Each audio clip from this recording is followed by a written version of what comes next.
A very good evening to all aspirants. Welcome to the Civil Videos daily question analysis brought to you by Shankar IAS Academy. And in this video, we are going to deal with some of the questions which are relevant to the today's morning discussion. And if you haven't seen the morning video yet, please give a quick overview on that video. And if you haven't subscribed to the Shankar IAS Academy YouTube channel, please subscribe to the channel and click the bell icon to receive prompt notification. And without any delay, let's get into the question discussion. And the first question taken from for today's discussion was a previous year question from UPSC prelims that was asked in the year of 2024. And the question for today's first question for today's discussion is with reference to the Indian Parliament. Consider the following statement. And the first statement is a bill pending in the Lok Sabha lapses on its dissolution. And the second statement, a bill passed by the Lok Sabha pending in the Rajyasabha lapses on the dissolution of Lok Sabha. And the third statement, a bill in regard to which the President of India notified his or her intention to summon the House to a joint sitting lapses on the dissolution of the Lok Sabha. And with respect to the first statement was correct because any bill has to be passed through both the House of the Parliament and it needs to be the given assent of the Lok Sabha itself. It will be the primary house to give the assent to any bill. So the bill pending on the Lok Sabha, which is still pending, and the Lok Sabha cannot move with the bill which was passed in the Parliament, and the bill got lapses because of its dissolution. And with respect to the second statement, a bill passed by the Lok Sabha and pending in the Rajya Sabha lapses on the dissolution of Lok Sabha. This is also a correct statement because any bill has to be the assent or passage given by the Lok Sabha. If a bill passed from the Lok Sabha to Rajya Sabha and it is still pending in the Rajya Sabha, after dissolution of the Lok Sabha, the bill also becomes void because the actual passage of the bill by the Lok Sabha got void because it nullifies the process as the original intention of the passage of the Lok Sabha got void because of the dissolution. So the second statement is also correct because it also lapses on its dissolution of Lok Sabha if it is still pending in the Rajya Sabha. And with respect to the third statement, a bill in regard to which the President of India notifies his or her intention and summons for the House of joint sitting lapses on the dissolution of Lok Sabha is incorrect because it doesn't lapses. What makes it doesn't lapses? Because the President notifies or summons both the House for a joint sitting before the dissolution of the Lok Sabha. So the bill not got void or it has the same with the forthcoming Lok Sabha. So the forthcoming Lok Sabha can proceed with the actual bill that was passed by the dissoluted Lok Sabha. So the third statement is incorrect, and in this question they asked about the correct statement. So in this question, option B will be the correct answer. Option that is 1 and 2 statements are correct. And the second question for today's discussion is also a UPSC previous year prelims question which was asked in the year of 2015, and in this question will be answered by you in the comment section, and you are encouraged to give the answer to this question in the comment section given below. Which of the following kingdoms were associated with the life of Buddha? Option A, Avanti, option B, Gandhara, option C, Gosala, and option D, Magadha. Select the correct answer using the code given below. And the correct and the option for the questions are 1, 2 and 3 only, option B 2 and 3 only, and option C 1, 3 and 4 only, and option D 3 and 4 only. And moving to the prelims practice question, and the next question for today's question analysis is the match the following ethanol generation with their feedstock source.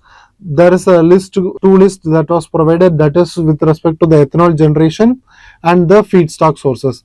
And there is a 4 generation that is listed here, and the feedstock list has been listed here. We have to match it, and if you know any of the following with the correct match, we can able to cut size or we can able to arrive at the answer easily.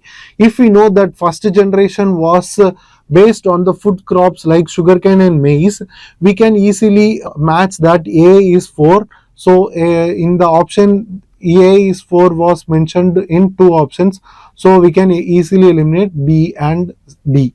And if you know that the second generation was as we discussed in the morning session, was based on the agricultural and forestry residues with respect to that specific term which was I opened in that morning session. We know that the second generation was based on the feedstock source of agricultural and forestry residues. We can also eliminate that 2 for 3, that B is 3, that and by knowing the second generation and it is for agricultural and forest residue, we can easily arrive at the answer that A will be the correct answer. And before getting into the answer, we have to know what is correct, so that we have to analyze third generation also. And the third generation was based on the algal and aquatic biomass, so we can also eliminate options such as third C for 1. So we can C for 1 in 2 options, we can eliminate this and this. And the fourth generation is of genetically modified organism, as we easily know when we get to know the morning discussion, we can easily arrive that D is 2. D is 2 in 2 options, so we can eliminate this and this. And by eliminating such options, we can easily cut size the options to arrive at a specific answer. And the answer for this question is A.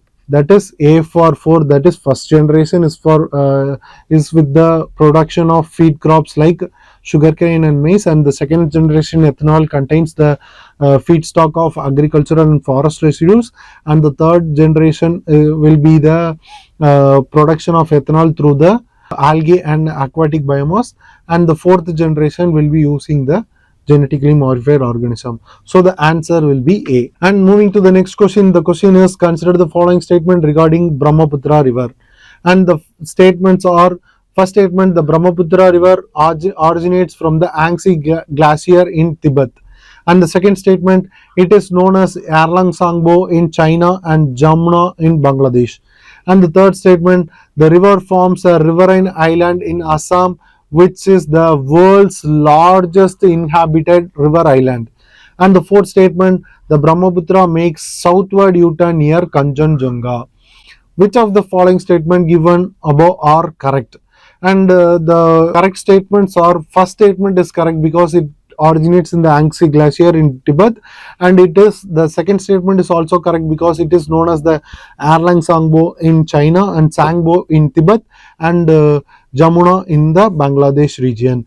And the third statement is also correct because it forms a major riverine island in Assam, and it is considered to be the world's largest inhabited river island.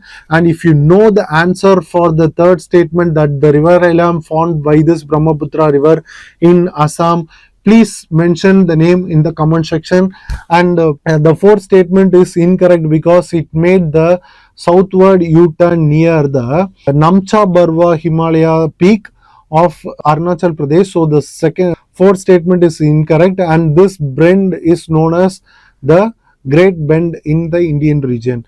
As the movement or the Brahmaputra river got its transition from the eastward flow to the southern flow because of this bend on Namcha Barwa region of Himalaya ranges. So the fourth option is incorrect. By eliminating the fourth option from the answer, we can able to arrive at the answer that B is the correct answer, and as the third statement is correct. And moving to the next question, the question is, consider the following statement regarding the International Seabed Authority. The first statement is, it is an intergovernmental organization established under UNCLOS. This statement is correct because it is an intergovernmental body which was established under the United Nations Convention on Laws of the Sea. And the second statement, it is headquartered in Kingston, Jamaica. This is also correct statement because the International Seabed Authority has the headquarters in Kingston, Jamaica. But the UNCLOS, that is the United Nations Convention on Laws of the Sea, doesn't have any headquarters in specific. So please note that the International Seabed Authority's headquarters will be in Jamaica and not the UNCLOS. And the third statement, India is a member of International Seabed Authority. This is also a correct statement because India is a member of International Seabed Authority, and recently the International Seabed Authority has provided a certain area for our exploration project. And how many of the statements are correct? By this we can easily arrive at the answer that all the statements are correct. So the option 3 will be the option, all the 3 will be the correct answer. Option C is the correct. With this we came to the conclusion of this video, and hope you guys like the video. Please share the video to your friends, and please stay in touch with us by subscribing to the Shankar IAS Academy YouTube channel.